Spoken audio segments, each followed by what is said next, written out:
Forex మార్కెట్లో రూపాయి పతనం పతాక స్థాయికి చేరుకుంటోంది. డాలర్ ముందు ఏమాత్రం నిలవలేక భారత కరెన్సీ అంతకంతకు చతికిలబడిపోతోంది. 2 రోజుల్లో 14 పైసలు క్షీణించి మునుపెన్నడూ లేని విధంగా 84.74 వద్దకు పతనమైంది.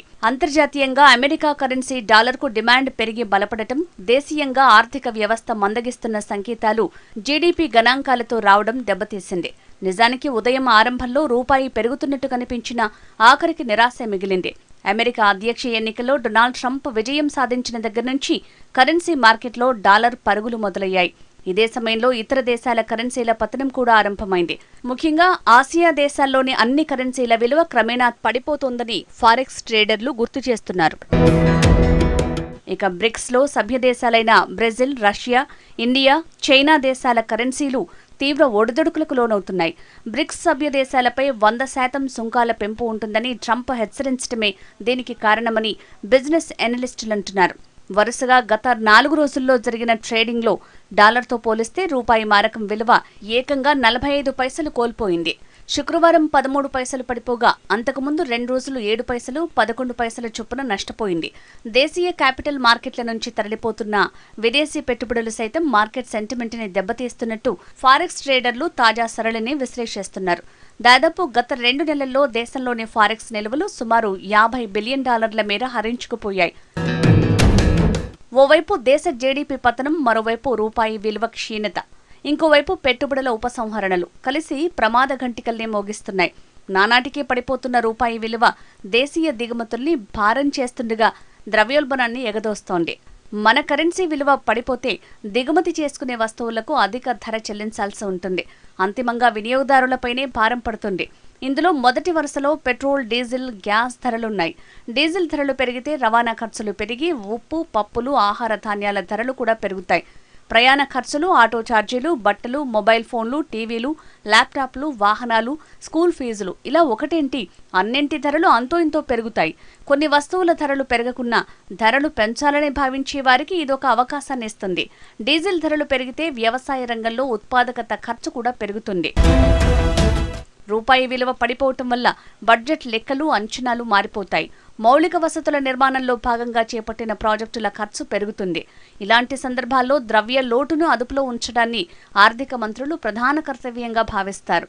అందుకే పెట్రోల్, డీజిల్ మీద ఎక్సైజ్ ట్యాక్స్ పెంచడం, అంతర్జాతీయ ధరలకు అనుగుణంగా పన్నులు వేయటం, బంగారం లాంటి కొన్ని వస్తువుల దిగుమతుల మీద సెస్ విధించడం లాంటివి చేస్తున్నారు.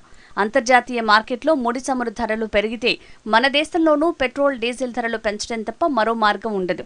అయితే రూపాయి విలువ పడిపోతే విదేశాల్లో డాలర్లు సంపాదించి భారత్కి డబ్బులు పంపించే వారికి మాత్రం లాభమే. విదేశాలకు ఎగుమతులు చేసేవారికి కూడా ఆదాయం పెరుగుతుంది.